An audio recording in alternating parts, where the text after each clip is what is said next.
Just loving this moment. Can we stay here forever? I'm loving this moment. Can we stay? Morning mga bash, ang aga-agang ganda ng ng araw sa amin. Hindi umaandar ng sasakyan. Hindi nagsastart ko alam bakit.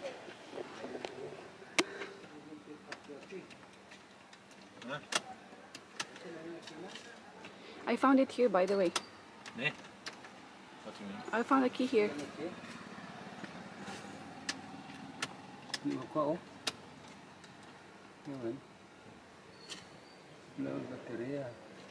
The next day. Bye, mommy. Bye-bye. Bye-bye. Kiss, mama. Kiss. Bye-bye. Please. Pao, gina-push siya, gina-close yung door. Kabalo na sa gaba. Bye. Good morning, beautiful people. Wala kaming umuulan na araw. Magde-date kami ni Papa sa Guimaras na maulan. Ako lang drive pa. Ako lang mag-drive kasi may lakad kami ni Papa sa Guimaras. Ayan, Belle, let's go. Oh, mas mabuti talagang baligtad yung ano ko. Buti na may sasakyan at naka-change. Aray ko.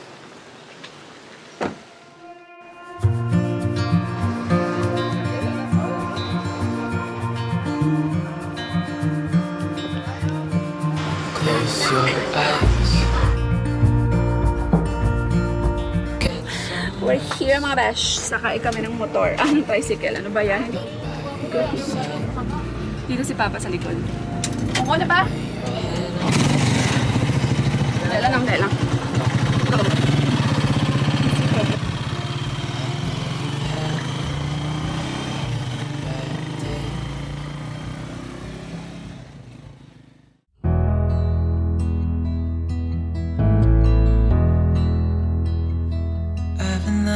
For too long, I don't know what else to do. I wanna get away from every little thing just to try to make it through.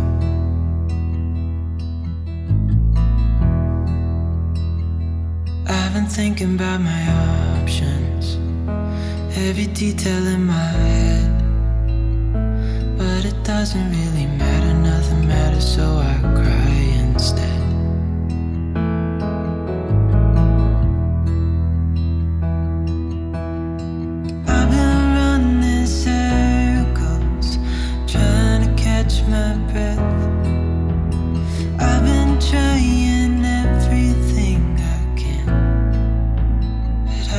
Nothing left. One eternity later. Goodbye, Guimaras! 1 eternity later. Hindi na ako nakapag-vlog dun, guys, kasi sobrang, syempre naman, bawal naman ang ano dun, diba, sa LTO. Bawal ang camera. Kaya hindi ako nakapag-update. Sobrang tagal. 9, nag-abot to mga 9:30. Tapa na. Alas 2 ko na nakuha. 5 hours?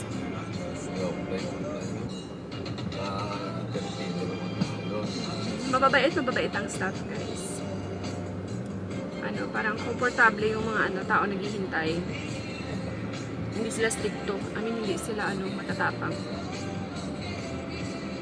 Anyway, so ayan, ang ganda ng panahon eh. Sobrang ma-cozy-cozy. Sarap kape-kape. Kami kasi punta pa ako ng SM kasi may imimit pa akong friend. Ay, Montenegro pa oh. Amo na siya sa Bacolod? Bacolod na? Natako, gali na. Ay, hindi na siya fast scrap yan. Finally mga besh, I'm home. Ayan. Yan ang ulam ko, guys.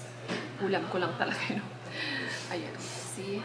Hindi ko naman klaseng isda to, guys. Basta yung pink, yung yung kaliskes, tama. Yung pink, yung kaliskes, favorite kasi ito ni Alt na isda. Para kasi siyang Turkish na isda. So, ito talaga yung paborito niya, guys. Either, gusto niya talaga actually yung iniihaw. Kaya lang, wala kami ihawan, be. So, pinrito ko na lang siya. So, pinrito na lang siya. Which is, okay din naman sa kanya. Of course. Coffee. Iced coffee tayo, mga bi. So, doon ayan.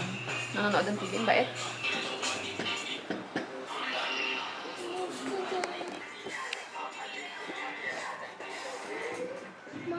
When you say Tilawe, can you say Tilawe? Tilawe. Tilawe. Tilawe. Bait-bait naman ang baby. What you did today in school? You want to sleep? Huh? Aya, can you bring mommy phone? Throw it first to the garbage. Good job. Come. Just bring mommy. No, only Aryan. Ano ba yan? Why you cannot go up? Come in. Night, daddy. No. Ayan, you don't need to run. I love you.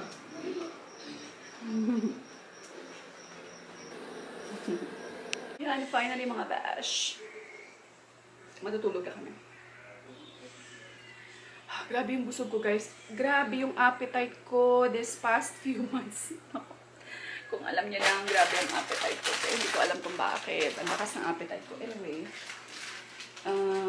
ganito yung ginagawa kong routine kada matutulog si Aryan. Nagpe-prepare ako ng... Eto guys, dinadala ko to siya sa taas. Sa, 'di ba, para kung may bagong silang na na sanggol. Ganyan siya, guys. Actually, kulang pa to minsan sa kanya. 2 timpla yan siya. Tapos, ito, aside nito, bago siya matulog, of course, now matutulog na siya, dedede siya, tapos tulog siya.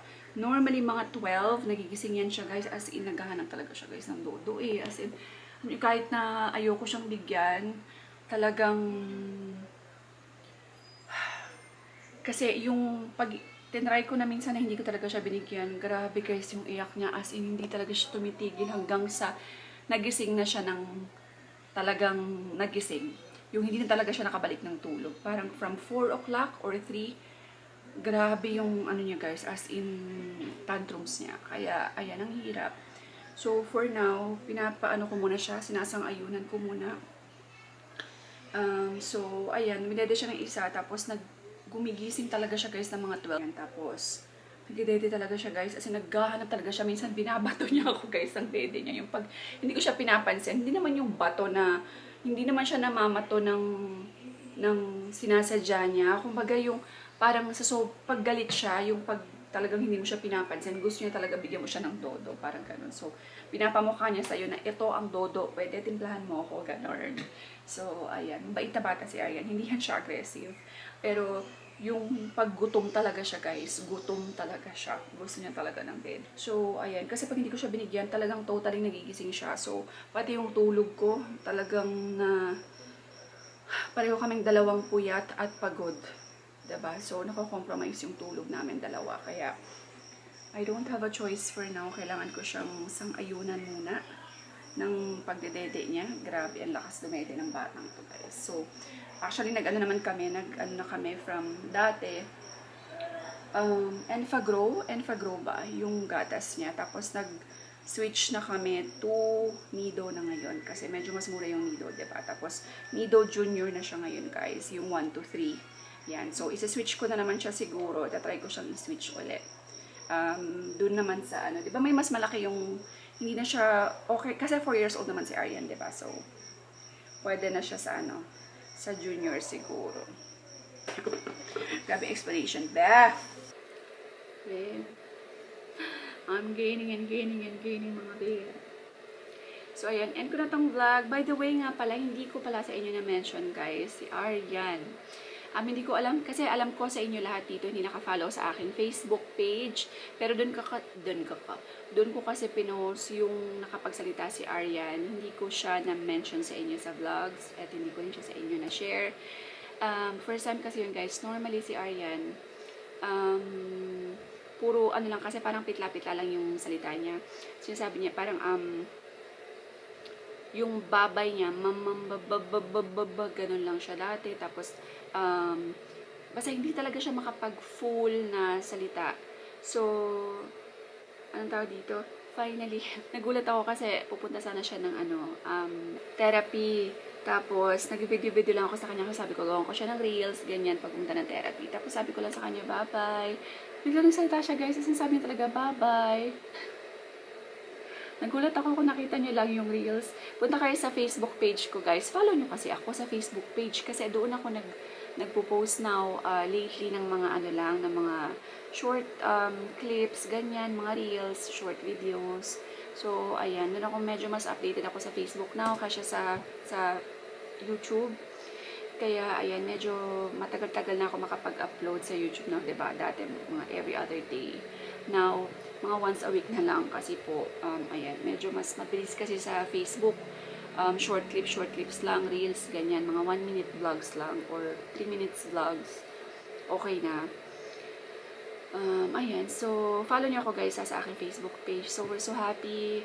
Nagulat kami, talagang yung reaction ko lang, ganun lang yung reaction ko, be. Tapos, nababa ko na kaagad yung camera. Since sobrang, one of, biggest milestone din ni Arian. Kaya, ayan, hopefully, ayan, diba? Magtuloy-tuloy na siya, be, in fairness. In God's will. Malay mo, bukas, magsalita na siya ng hi, mommy, or good morning, ganyan, o, diba? Hindi na lang. You'll never know. So, ayan, tapos, sabihin ko sa inyo kasi, nasira yung sasakyan, pero, pinagawa naman kaagad namin siya. Hindi siya nasira. Alam niyo kung bakit nga pala, hindi umandar yung sasakyan. Iniwan ng lola niyo ang susi. Iniwan ko ang susi. Although, nakapatay naman siya, pero parang yung, may naiwan na isang click. So, na-on ko pala yung, anong tawag dito? Wiper. Hindi ko na-switch off yung wiper. Kaya buong gabi, nakaandar ang wiper. So, ubos ang battery ng lola niya. Kaya, hindi ko alam kung totally naubos siya, pero talagang hindi na siya umandar. Na-drain yata yung battery. So, kailangan namin siyang i-charge. Yun na naman yung ginawa so far. Yun naman daw talaga yung main problem, kaya hindi siya nag-start na. So, doon ako nagiging makalimutin kasi. Grabe. Anyway, ayan, mabilisan lang today yung, ano namin, yung asikaso namin sa LTO ni Papa. Sa Guimaras namin siya inayos kasi mas mabilis. And, ayan, tapos walang masyadong tao kasi doon. Kasi, province kasi yung Guimaras doon sa kabilang island. Yun nga lang, kailangan pa namin tumawid ng bangka. Pero, okay lang. Sinamahan ako ni Papa, hindi siya nagbenta today. Ayan, sinamahan niya ako buong araw. Hindi ko na siya napapakita masyado sa vlog kasi hindi ko man lang napakita si Papa sa vlog, diba? Hindi man lang lumitaw yung mukha niya sa vlog. Doon lang sa, sa may tricycle. Kasi pagdating namin, kasi magkaiba kami ng upuan sa may bangka. Tapos pagdating doon kasi umuulan, guys. Ang hirap talagang humawak ng camera. Tapos, sa tricycle lang, pagdating doon sa LTO, sobrang lakas ng ulan. Kaya diretso na ako sa loob, tapos inasikaso ko na kaagad. Hindi na ako yung camera ko na kay Papa na. Paglabas namin din, pag uwi, sobrang lakas din ng ulan, guys. Nag-tricycle lang din kami ni Papa. Hanggang sa, ayan. Anyway, so yun lang, guys. I'm so grateful. And thankful sa lahat. I'm sorry kung medyo delayed. Hindi na po ako active sa YouTube. I will really try my best. Talagang, soon talaga, soon. Kailangan talaga kasi consistency. Alam niyo yun, kailangan talaga maging consistent para maganda yung views dito sa YouTube. Hindi ko talaga magawa maging consistent, guys. Grabe.